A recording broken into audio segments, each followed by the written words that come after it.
بسم اللہ الرحمن الرحیم۔ ناظرین کرام السلام علیکم۔ ڈاکٹر ضیاء الحق شمسی آپ سے مخاطب ہے۔ بہت زیادہ وقت نہیں لوں گا، ایک بہت ہی خاص پیغام کے ساتھ حاضر ہوا ہوں۔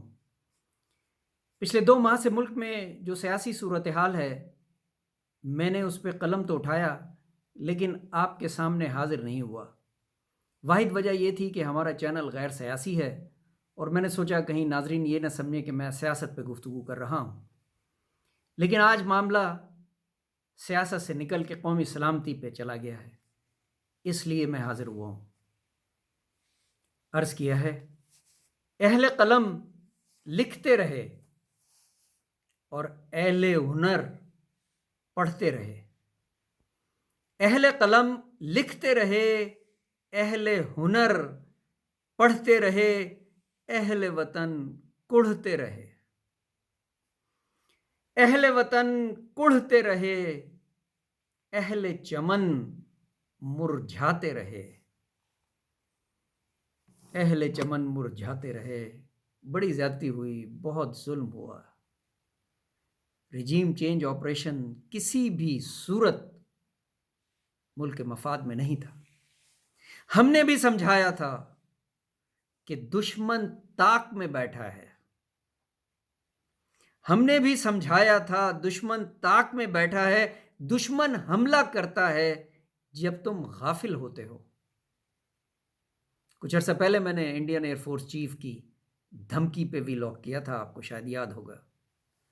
ہمیں چوکنا رہنے کی ضرورت ہے۔ مجھے یقین ہے کہ پاک فضائیہ چوکنی ہے، لیکن کیا تم غافل تھے یا پھر سوچی سمجھی سازش ہے؟ لیکن کیا تم غافل تھے یا پھر سوچی سمجھی سازش ہے؟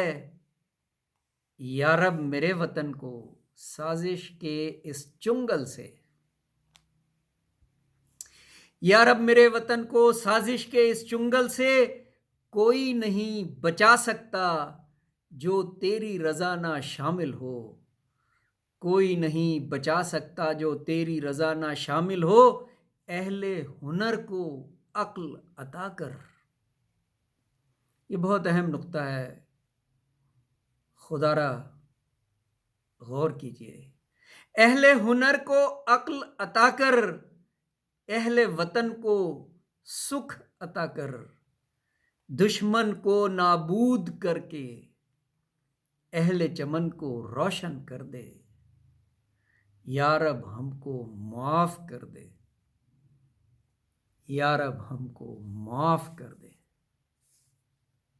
یا اللہ ہمارے گناہوں کو معاف کر دے اور اہل ہنر کو، اہل وطن کو اور صاحب اقتدار کو اتنی عقل، اتنی دانائی اور اتنی سوجھ بوجھ عطا کر کہ وہ ملکی مفاد میں فیصلے کر سکے۔ آپ کا بہت شکریہ۔ اللہ حافظ۔